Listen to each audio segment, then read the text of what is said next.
How we doing, Grunts in Appalachia? This is John Kramer with Nathan Kingsley, and we are coming at you with an episode that we're going to call Boot Camp. Hello, everybody. So, how did it start out for you, Nate? Typical kind of scenario. What Dane Cook say, scenario. If you're an asshole. If you're an asshole, but I mean, the whole thing kind of maybe the uniform. More than that, the family. Everybody wanted, all the men in my family were in the military, and so I kind of I was attracted to the military in general. Wasn't the best student, wasn't the best, so it was just wasn't the best behaved, and so I'd go to the fair, I'd go do some pull-ups, and with the Marine Corps recruiters. Yeah, and I'd get like a Marine Corps t-shirt. Yeah. You know what I mean? No, what is it? Pain is weakness leaving the body. Exactly. So, exactly. They'd have like a Humvee that was wrapped, parked there, and I mean, so you felt cool as hell walking around the fair with your shirt. So I put it on and shit. You know what I mean? Walk around because they knew I did pull-ups to get it, and I thought I was the man. But that was the start. That was my draw to the Marine Corps. My draw to the Marine Corps was when I was probably 10, and my neighbor's daughter was dating a Marine. I didn't even know what the Marine Corps was, but I saw that dude show up in dress blues. Your neighbor's daughter and he was probably 10 and dating No, a Marine? I was 10. My neighbor's daughter was probably like 17 or 18. Not 10. No, she was not 10. But I remember seeing him in his dress blues, and I'm sure looking back now, he was probably like some private or PFC with nothing going on. No blood stripe. Nothing. He just... And I saw that uniform, and I was like, man, I'm going to wear one of those one day. And at that point, I told my mom and dad, I was like, yeah, I'm gonna be a Marine. They just kind of chuckled and laughed it off. And then when I was 17, I kept that dream alive, and I was like, no, I'm really doing this. Like, I'm going to do this. And I wound up doing it. But so you went to tell me about what happened with you with MEPS. I mean, MEPS for me was, I feel like, I hope, at least the same for everyone. I mean, I go there. There was some like weird Russian doctor. I had an Asian doctor. Yeah, it was like so foreign. Foreign doctor. Yeah. So I started already thinking, I'm like, this is America, and I'm going to like the most American thing in my opinion, And now there's this Russian. Mine was Russian with huge eyebrows. And like he was serious. Like them big bushy eyebrows that are like finger like they're doing like yeah. He was a Russian, and next thing I know, I'm in my undies, and like something about me. I mean, it's not even really a necessary fact, but not a big fan. I don't wear a lot of underwear, and I just so happened was forewarned half square rhombus shape, and like you just with other dudes doing it also. Actually, you know what? As I remember, it was like running calisthenics at football. There was we were like 4 wide, like 3 deep, 4 wide. That's how many pulleys were in there. I guess they were from every branch. I mean, I know that whatever, but duck walked it. Yeah, and then you get done duck walking, and then you step in a little room with the door wide open. And for me, it was a little Asian doctor. He's like, "Go ahead." How little? Yeah, he was tiny. He was a tiny little man, and he's sitting in this chair. He's like, "Okay, bend down, pull your drop trowel, and spread your cheeks." Now listen, disclaimer: we are not John's. I have air quotes going. Little Asian doctor. John's impression of that right now is not racist in one bit. No, we don't mean. No, I'm just trying to make y'all relive the experience. In my opinion. If that's how John's saying it, that's exactly how he sounded, and he's being flattering and complimentary of how the man talked. Well, all I can say is he's like, drop trowel, bend over, and spread your cheeks. And at this point, I'm like, is the Marine Corps really the thing for me? Because this is kind of strange. In a way, you knew since he was Asian, it wouldn't hurt that bad. Well, I mean, that ain't even right. That ain't even right. But I will say this: I made it through. I pushed through, if you will. And who pushed through? Well, nobody pushed anything. We just kind of. Yeah. Well, he checked me out, and I walked away.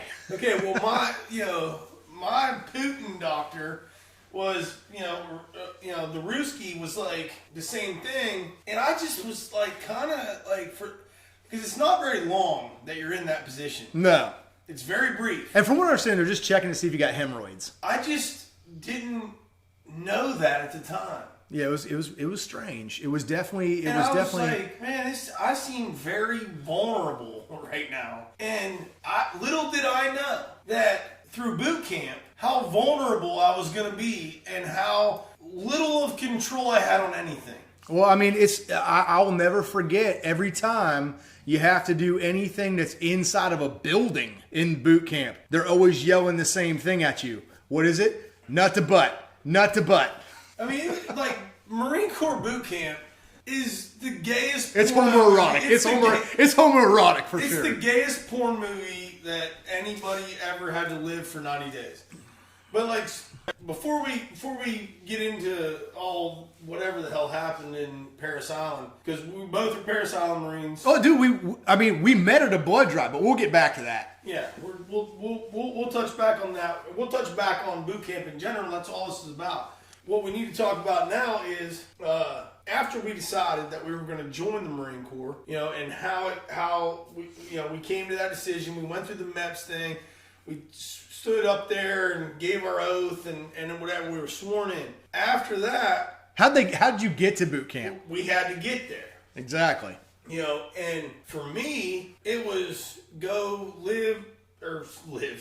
stay down in Pittsburgh on a Army, I think it was Army or Air Force, whatever. I don't, there was airplanes, and we had to stay there. It was a reserve base, and then they chartered us to the Pittsburgh International Airport where we rode planes down. And myself, I had a good friend of mine that if the future, progresses or whatever, and I come back in contact with, I'll more than willing to say his name. But a buddy of mine, we went together. We went on the buddy system. So we got to the airport because we were all big bad, man. We were awesome. We were about to go be Marines. Then all of a sudden it was like, man, walking to the gate, and this is also in 2000. So there was the ability. Like, you didn't have TSC. Yeah, there was nothing. Yeah. There was nothing. So you could walk, there were just people chilling, like living their lives and stuff, leaving, not going to boot camp or recruit training,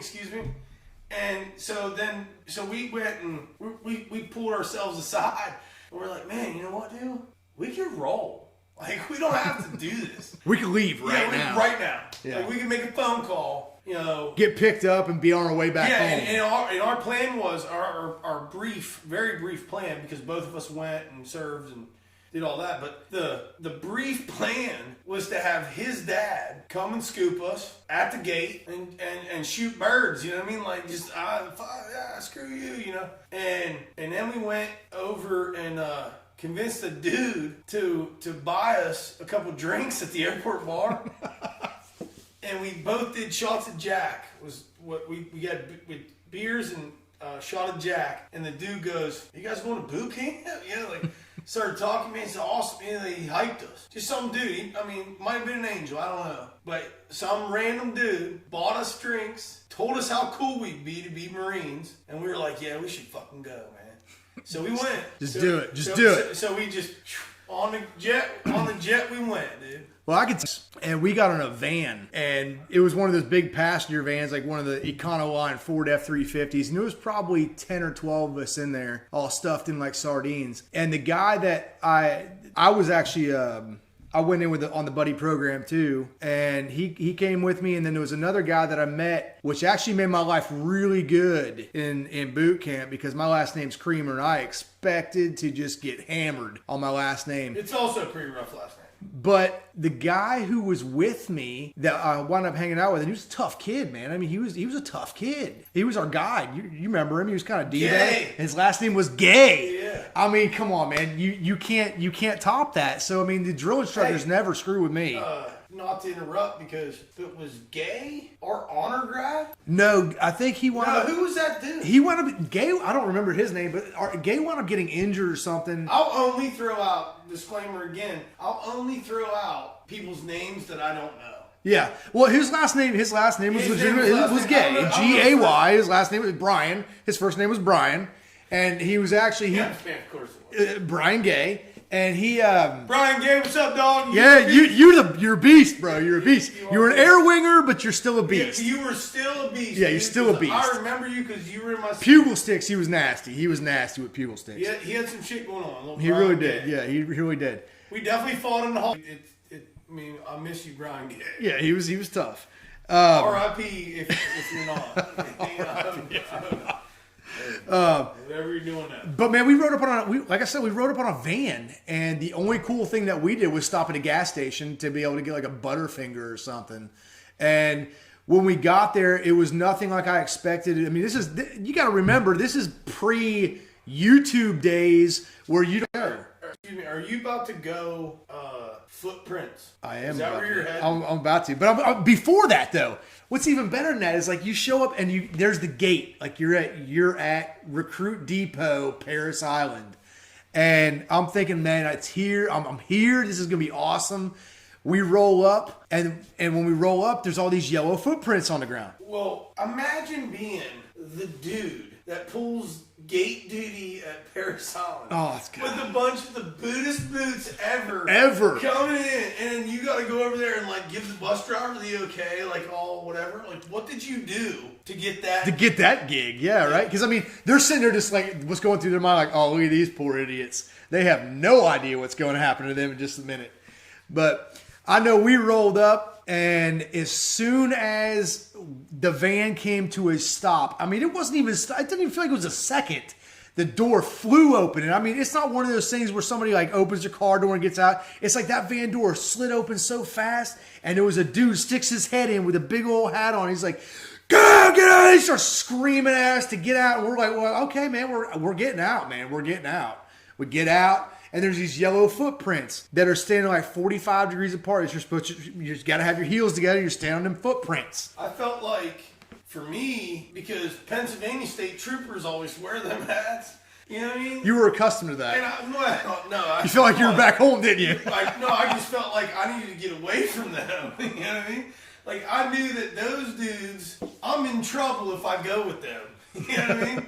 So They reminded me of Pennsylvania. So, I mean, very similar experience. I was on a bus, but... Well, those guys have a cool gig, too, because those guys... The homeboy blew open the door. Yeah, but those guys have a cool gig, too, because they don't actually train the recruits. Forming. Yeah, they're just on forming patrol. So, I mean, they're constantly just able to, like, screw with kids coming off the vans. Think about this. Forming. How stupid did we look? We had our pant. We had our fuck. Well, we didn't even know what they were called at that point. Boot bands. Yeah, but they weren't. We had. Oh, we had a roll. Go fasters. Yeah, go fasters. Roll them up. And go fasters are just regular tennis shoes. Yeah, we can probably do an entire on terminology. Yeah, military, whatever. I mean, but go fasters. You know, your hand was a Dick Skinner. Your sight was a moonbeam. What do they call a pen? I forget what they. Ink stick. Ink stick. Yeah. So I mean, life was different. But it's all you got to learn all this terminology in boot camp too, or you won't know what's going on. You know, and you sure as hell can't use a different. You can't call it a pen. No, it's not a pen. Just like you can't stick your hands in your pockets ever. Well, also just for the record, those are Army gloves. What are pockets? Oh, Army gloves. Ranger, let's call them Ranger gloves. Ranger gloves. Attack. Because we know Rangers are just have been trained like a basic Marine. Either way, whatever. Anyway, we're talking about boot camp. So, I mean, my dude came busting on the bus and was like, whatever, but like, is that, and I couldn't believe it. And this is like probably terrible to say, but I couldn't believe that there was girls going to the Marine Corps. It was strange to me as well. I'll agree with that. And it's nothing about it. I've met and I, spent time, served with awesome female Marines. I did. But I just did. I mean, I was naive, man. I was just a kid. Yeah. And so a female DI did not come on my bus, but when we all got off the bus and everybody was running around getting on the footprints, there was a woman screaming at women, and it was like just a little. Like a squad worth of women. I still contemplate what goes on inside the female Marine barracks in boot camp. Oh, dude, my drill instructor... Is it the same? Do they get treated the same as us? No, dude, I couldn't imagine because Think about hygiene inspection. Oh man, I don't even want to go there. I don't even want to hear. I couldn't even imagine. Well, we should probably talk about that. We should probably talk about hygiene inspections. I can tell you this: hygiene inspections for me, like I will say, you lose every relevance to your self-pride when you are in boot camp, because it is constantly, like I said earlier, nut to butt. You got to be like smashed up next to the guy in front of you, because that's going to get you where you need to be faster, apparently. And then a hygiene inspection. I just didn't know that. You mean, John, you also were an athlete. You know, not were, still could be. I mean, really good at spades if that's a sport. That is a sport. But either way, like, so you were used to locker rooms and stuff, but I wasn't expecting the military, and I know we're talking about the Marine Corps and whatever, but that's what we know. I wasn't expecting the military to be, I was naked. You know what I wasn't expecting? I mean, boot camp was a long time. It was 90 days. I feel like I was naked like 65 of them. You know, the thing that I didn't expect was to have to pee in a trough with 70 other dudes at the same time. Listen, I used to, like I told you earlier, I'd go to the fair and bang my pull-ups, get my shirt, and that's always how you piss at the fair, man. It's always a trough. But I didn't expect to live that life. You didn't expect to be standing sideways. I mean, let's be honest. Sit-down head calls was the terminology, and a sit-down head call was like, you just like give daps to your homie, like, hey man, there's not a drill instructor screaming at us right now. You don't even talk. You don't even talk to the people. You don't even talk. So you just reach over and just dab them, and they're just like, "What's up, man? What's up, man?" Yeah.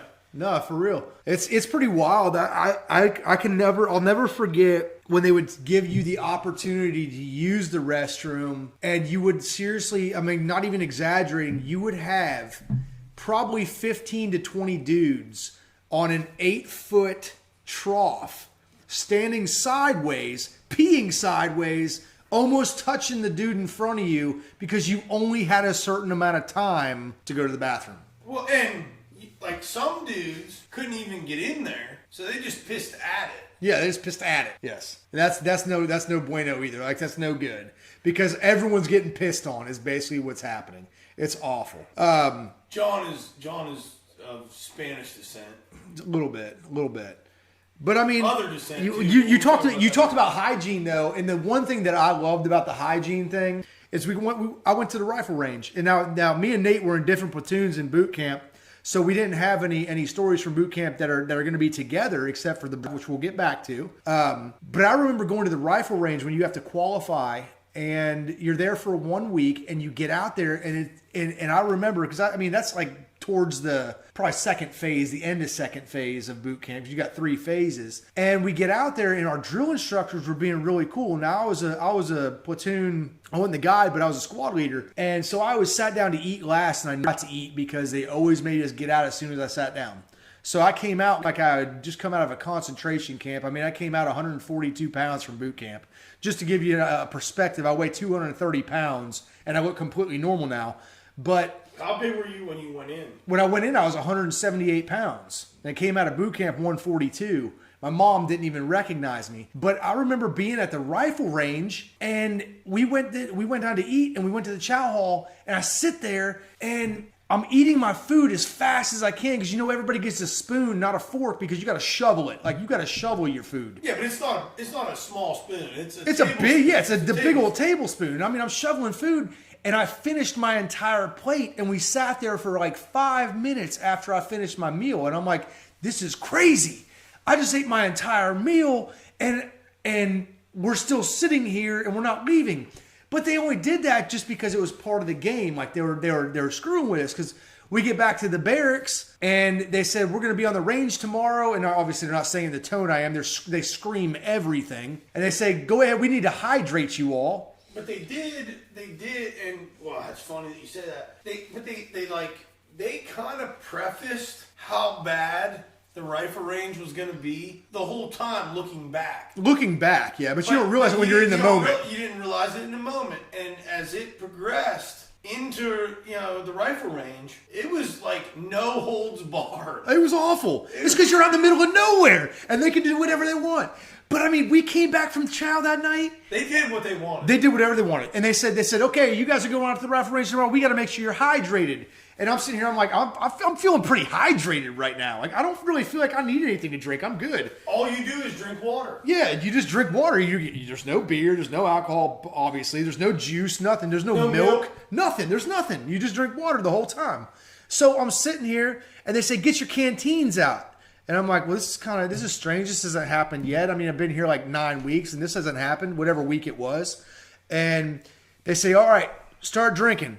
Everyone's sitting there drinking their canteen all slow because we just came back from chow. And they're like, all right, stop. When we stopped, they said, now take your canteen and put it over your neighbor's head, over your buddy's head. And I'm like, okay. And they're like, tip it, turn it over. So you basically just get a shower right there in the barracks because nobody finished their canteen. And then they said, all right, get your other canteen. We already know where this is going now. By the time they got done, we'd all puked all of our food up, all the water we drank, and went to bed hungry because we had nothing left in our stomachs. And I thought, and I'm sitting here and I'm like, this is wild. Like, I got to eat a whole meal. And for me, I didn't even care if I puked it up. I got to eat the whole meal. And I was thrilled with just eating that meal. Like, that was great for me. That's where life was at. That's where life was at, man. Yeah. Well, boot camp also teaches you that your body is able to function without food for a very long period of time, and you always know when it's chow time because chow time's the same time every day, and when you start getting hungry, you know it's time to go to the chow hall. Yeah, well, that's exactly how it is, and I think it, as weird and crazy as it sounds, it equates a lot to the regiment of prison. It is prison. It's prison. And I mean, but at the same time, I mean, we learned how to survive. We adapted. Everybody found their niche. Everybody found how they fit in. And then, they just kind of, they followed and they just kind of flew. It just flowed that way. And I mean, that's an interesting place. Parris Island is... Interesting place is a nice way to put it. Is pretty wild. I remember being, told to, we'd go eat, then we'd go out. I mean, maritime march till the sand fleas rose up so high. Oh, and then we'd sit and pretend like we were reading a book. And they'd tell us to read a page, and you would learn to pretend you're turning a page on a book and itch your entire body in that in a split second. Like shaking them off, shake them off. Yeah. Get off. Because you can't kill the drill instructor sand fleas. Those are his army. That's his army. Yeah, get off me. Yeah, it was crazy, man. I remember, what is it called when you go out there and you do the martial arts and they have the... what did they call that? Oh, combat? No, it wasn't combat anything. It's when you went and you climbed over the big thing. Leatherneck Square. I remember going out there one time, man, and I'm trying to kill the sand fleas. You're not allowed to scratch nothing. You guys sit there perfectly still. And I looked down at my arms, and I couldn't even see my own skin because there was so many sand fleas covering my entire... And this is like the end of, August, September. It was probably the end of September. September time frame, I mean, I'm covered. If you're going to go, do not go at the end of the summer into the fall. Dude, I met a recruiter. You're going to get eaten alive. I met a recruiter the other day from here in Huntington, and he said that recruitment is absolutely unbelievable. His wife was he was a good dude, good talking dude. Like, I mean, he looked the part, He was a good-looking recruiter. He looked like a recruiter. He's probably the guy I saw running by Ritter Park the other day. I was like, yeah! And he just smiled and thought it was hilarious. He looked the part, but he didn't. I mean, actually, he looked the part of now recruitment, in my opinion. He was soft body as shit. You know what I'm saying?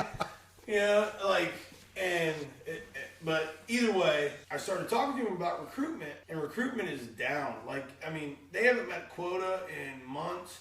His wife, I think I said that, his wife is a naval recruiter, and she hasn't met quota in months. Like, that's not good. That's not good. And especially in this, presidency and stuff like that, you're going to have some, this is the kind of presidency that implements drafts. Yes, it is. It really is. But I don't even want to get started on the topic of politics because I'm very upset with what's going on. I do want to say, though, we were talking about the rifle range, and the one thing that I forgot to bring up was those stupid freaking frozen solid Jimmy Dean sandwiches they would give us that had icicles inside of them. I loved them. I mean, dude, they had rye bread. That rye bread was good. No, they had rye bread, but they were frozen. I mean, the ones they gave me were frozen. The meat inside the sandwich was still ice. Remember? It was ice. And then you would get a package of cookies, and they'd make you take them out, and you didn't get the cookies. You just got the sandwich. Like, here's you a sandwich and some chips. Eat it up. Dude, I don't eat cheese. I don't like cheese. But I ate cheese. Well, you had to, or you would to survive. Well, it was frozen together. Yeah. So there was no picking it off. But you chip it off. Yeah, you ain't chipping that off. You ain't got nothing to chip. Jimmy Dean, baby. Yeah, Jimmy Dean. It was always like Oreos.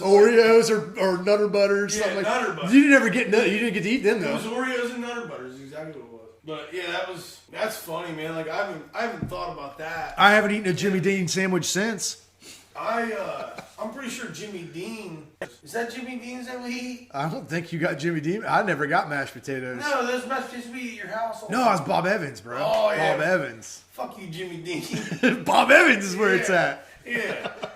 You know Bob, Jimmy?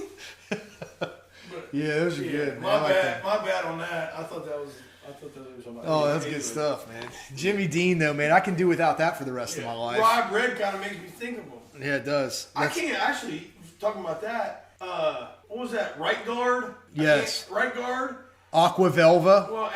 Well, they also, they would say you had a mug jug, and then you had the mouthwash. Well, they would spray your face with mouthwash and spray your mouth with, Aqua Velva. Aqua Velva. Yeah. That was nice of them. You know what I mean? That was nice of them. Oh, man, but I'll tell you what. I met Nate when they did a blood drive. Now, I can tell you right now, when you're in your platoon in boot camp, you do whatever you have to do to get out of that platoon for a couple hours at a time, whether it's going to church on Sundays. Church was a big one. Anything that comes up that they will give you the ability to go without a drill instructor, you do it. So they're like, hey, they're doing a blood drive, which just happens every single cycle. I mean, every cycle they do a blood drive. But it was our turn for the blood drive. And I walk in. But I can't, honestly, I can't remember as crazy as it sounds, because I'm sitting here talking with my best friend the day I met him. I remember all of that, but I cannot remember how that whole blood drive thing came about. And how I can't remember how I ended up being at the blood drive. But I remember the blood drive. I remember giving blood. And I remember, our story of meeting. But I can't remember how it came about. How that came about. I don't remember how it came about. I just know I was there and I was giving blood. You were giving blood. But we had to clean up. And then the coolest thing about it afterwards, which we didn't even know at the time, was they're going to give you a bag of cookies. And they were Famous Amos. Isn't that what they're called? Famous Amos? Amos cookies. And I know I'll never forget, I got the oatmeal raisin Famous Amos cookies. I got peanut butter. And I was like, oh my gosh. And I felt guilty. I'm sitting here, I'm opening my bag of cookies. I'm like, am I allowed to eat these? Is someone about to bust in the door and take these cookies from me? Like, I'd have killed somebody over them cookies. And then Nate sat down. There was Donald Duck orange juice. Yeah, Donald Duck orange juice and cookies. And Nate sat down, and there was no drill instructor there. So I was like, what's up, bro? And he's like, what's up? I'm like, I see your name tag. What's your first name? it was just like, so we just sat there. As long as we possibly could. We milked it for every second we could. And we just met. Yeah. Like, we just met. But we also, we had already known each other because there was like a 3-platoon fight. Oh, yeah, on the stairwell. On the ladder. Yeah. Come on, we're talking about boot camp, so ladder well, sorry. You know what I mean? Come on, we're keeping with the boot camp theme, John. Come on. I hear you. So, there was a big fight. And, people saw each other, and, John looked like he was 7. Well, I did get carded for a radar movie when I was 20. Yeah. Well, I thought you were working for the drill instructors, because I'm like, this has to be some drill instructor's son giving me these cookies. You know what I mean? So, but I ate them anyway, and just, you know, whatever, man. It's how it started. It just, it kind of became a thing, then like it was not like, we never spoke again until months later. Yeah, until we were in school infantry. Yeah. But it was, I mean, I think back and it was just wild, man, because I don't even remember. There's so many things you forget. I remember leaving there. I'm like, wow, that was a cool cat, man. He was pretty chill, you know. I mean, I remember. I mean, in my platoon, the majority of my platoon, the guy that joined with me wound up being in the same unit with me. I can't think of one other person out of the 70 people or 70 or 80 people that were in my platoon that actually wound up in the Fleet Marine Corps infantry in the same unit I was. Which isn't typical because everybody goes to school infantry afterwards and then they disperse out and they normally go to the same unit. Well, not everybody. Not everybody. But only the grunts. Only the grunts, yeah. But I mean, I remember you're talking about a fight. I remember in boot camp, we had one, well actually I was part of one of them, and then there was the worst one I ever saw. There was two guys and it was lights out. Lights out's what, 9 o'clock? You rate 8 hours as a recruit before you're a Marine. Yeah, but I think it was earlier than that, but I don't know. It might have been, but whatever.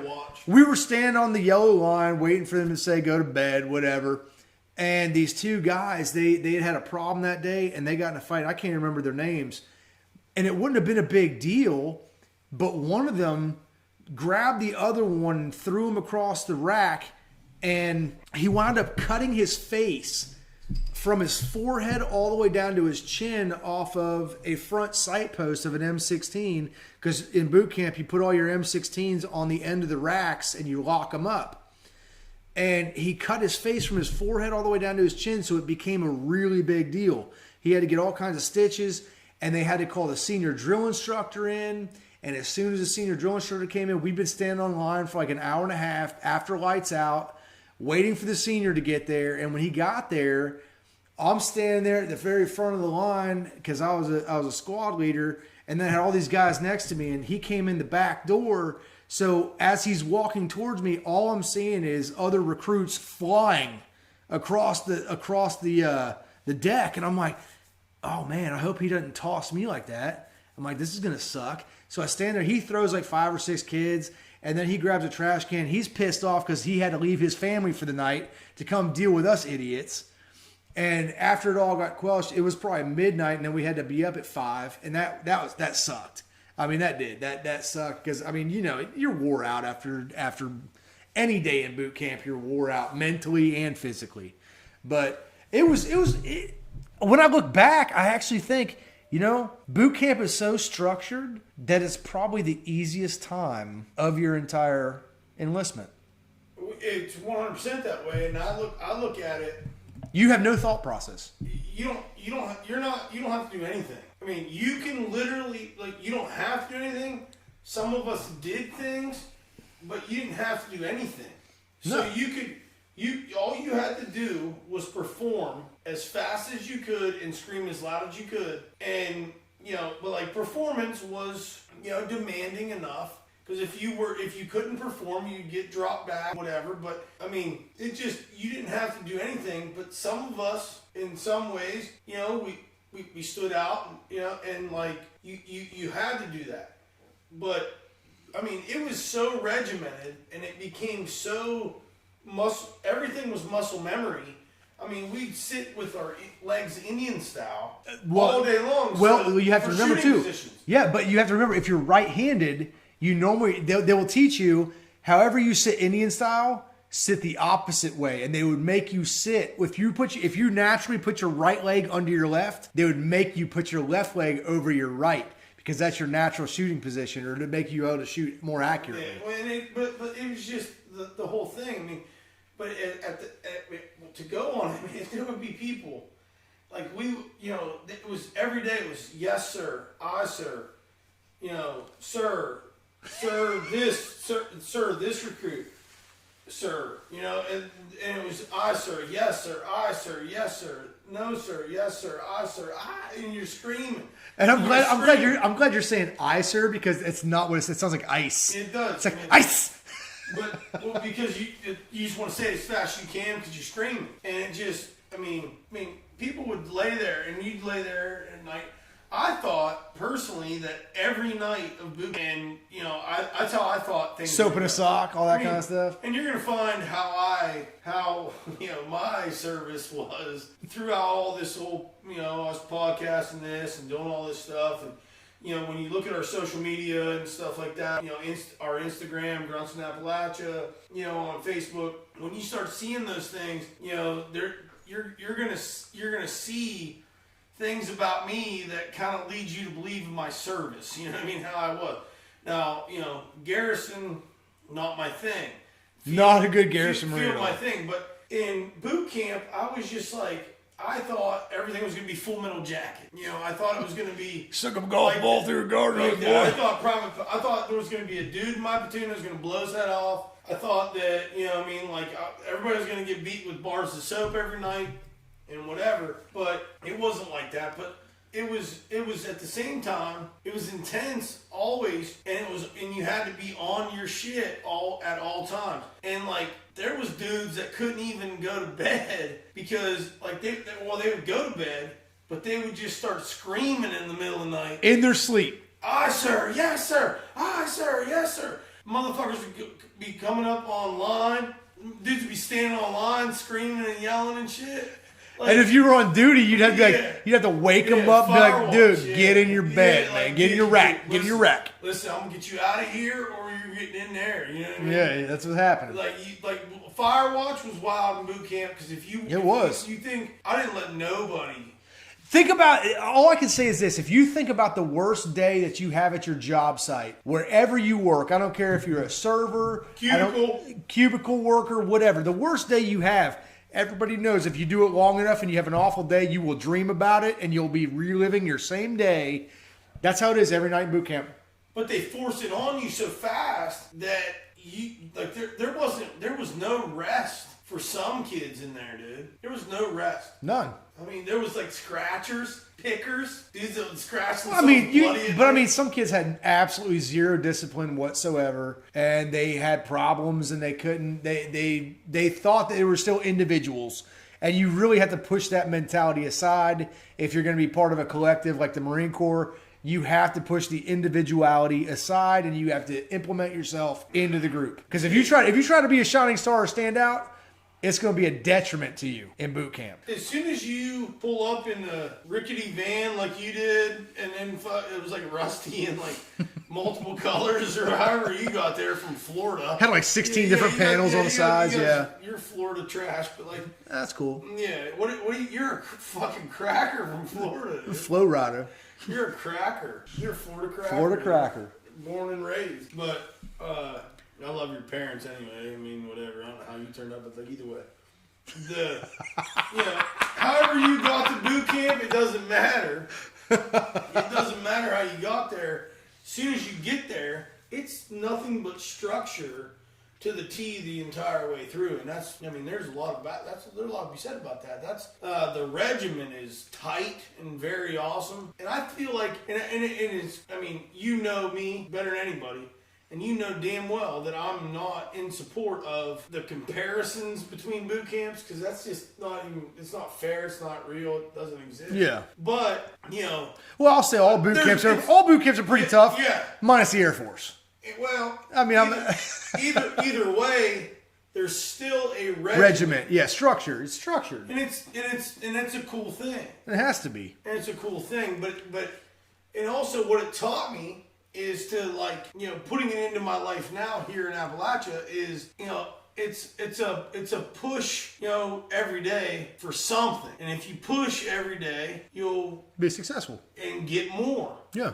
And the regiment of the proverbial punching the clock, which throughout this region is what everybody does. Yep. The workforce here is so blue collar and so eager to, work so hard. That to me was so fundamental and it's so fundamental to every Marine and everybody in the service to getting their feet wet to understand what they're going to be dealing with when they get out.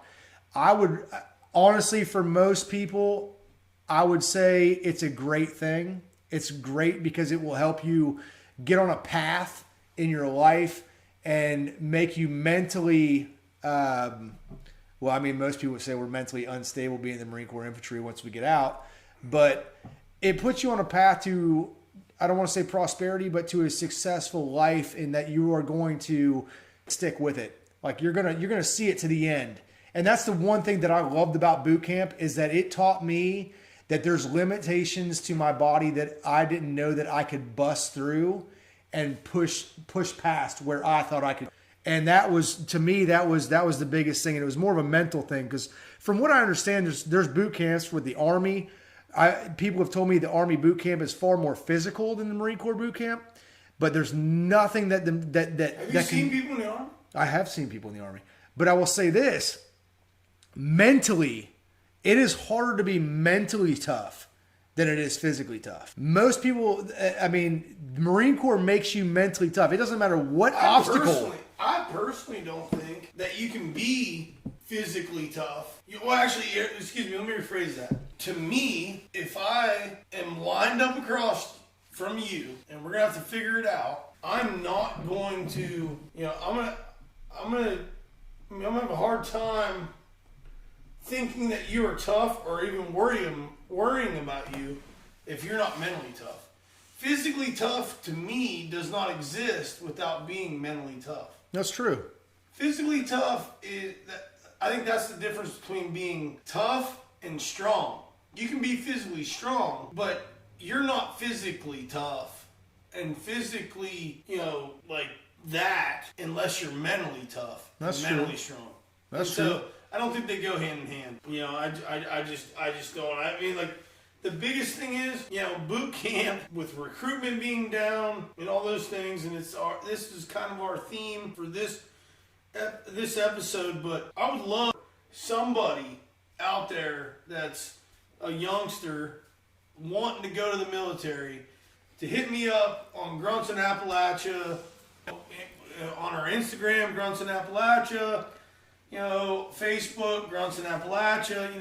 I would love for somebody to just ask me questions, and I'll answer you. I'll answer you as fast as I can, and I talk about it, because make the choice. It's a good decision. It's not gonna. It's life changing. It's life changing, as we just said. We're talking about just the funny things and the but stories. On a serious note, to become a Marine, you have to go what's called the Crucible, and that's in boot camp. I don't know if you still have that. They did away with it for a few years after we had gone through, and then they brought it back. I believe the Crucible is still a thing. It's a 3-day adventure where you do a lot of humping, which humping is not what you think it is. It's more of... It's what I do now. Yeah, it's where you're carrying a lot of weight on your back and you're just walking. And your food, the food is not there. The water's not there. Like you have to basically adapt and overcome for 3 days. They put you through all kinds of obstacle courses and different team building exercises, not like corporate team building. Like, this is stuff you have to figure out how to get from point A to point B. I feel like anybody that knows what corporate team building is probably hasn't listened to us. Yeah, probably not. You're probably right. But I'll say this, when you get done with it, this is when you become a Marine. You get your Eagle Globe and Anchor, they pin it on you, and most people, a lot of people shed tears, and they're very emotional about it, because you've just gone through 12 grueling weeks of being talked to like you're a nobody, like you're nothing, you're just scum of the earth. And that sounds so awesome. Yeah, and your body has been just thrashed. That sounds like so much fun, dude. But they pin that Eagle Globe and Anchor on you, and the whole thing changes. The dynamic changes from that moment on. Like, from that moment on, the drill instructors look at you differently. They actually talk to you, give you advice on what you need to do when you get to the fleet. But the thing for me that stands out the most was the Warriors breakfast. But you get that Eagle Globe and Anchor pinned on you, and then they bring you back to the barracks. You take a shower, and they take you to something called a Warriors breakfast. And that Warriors breakfast, now you have to remember, you've gone 12 weeks without eating like a normal human being. And when you go to the Warriors breakfast, they roll out the red carpet, buddy. You've now become a Marine. You're allowed to eat your food without a time limit. Like, they let you sit in there for like an hour and a half. and they got T-bones, eggs, anything that you could possibly want. They have it there for you to eat. And the drill instructors will tell you, hey, be cautious. You all have not eaten like this in a very long time. Well, it works. It doesn't. And nobody listens because they're starving to death. And everybody goes in there and they eat too much. And they become sickly. Then you go back to the barracks, you puke your brains out, and then for the rest of the time, what do you got, 2 weeks after that left? That's at the 10-week mark, isn't it? That's when you get name tags, right? Yeah, you get name tags, you get everything. Like you're an actual Marine at that point, so then you get a haircut, you get high and tight. Yeah, you get a high and tight. You don't got to shave your head anymore. You actually have a little bit of hair on top of your head. And everybody look like Chewbacca's, or not Chewbacca's, Ewoks. Especially the guys that wore the birth control glasses, man. The guys that had to wear glasses. Oh, man, that was awful. But, you know, the biggest thing for me is, honestly, and the reason that I was interested in talking about boot camp, you know, on this episode was, you know, recruitment's down. Recruitment's down. Yeah. And I know you and you know me and we know all of our buddies, you know, and it's like you're never going to meet those people. You're never going to have those experiences. You're never going to be able to tell these stories. You're never going to be able to live that if you don't do it. And we would love for young people to listen to us and understand that. Not young people. I mean, like dudes, you know, like, I mean, young, like men and women that are thinking about that stuff. I mean, to see it like that. I mean, sometimes we're not maybe the most age appropriate, but it's, you know, I mean, if you're thinking about going to the Marine Corps, the Army, better get used to it. Then yeah, I mean, you're probably, you're not offended. So that's and if you get offended, we don't even want you listening to us. Yeah, we could be offensive, but either way, check us out. Keep listening to us. I mean, we're gonna wrap it, but it's, you know, we've now this is number 2, and it's you know, we've had some people listen to us, check us out. We're gonna keep talking. You might as well keep listening. We're gonna keep running our mouths. So at that, we'll be back next week.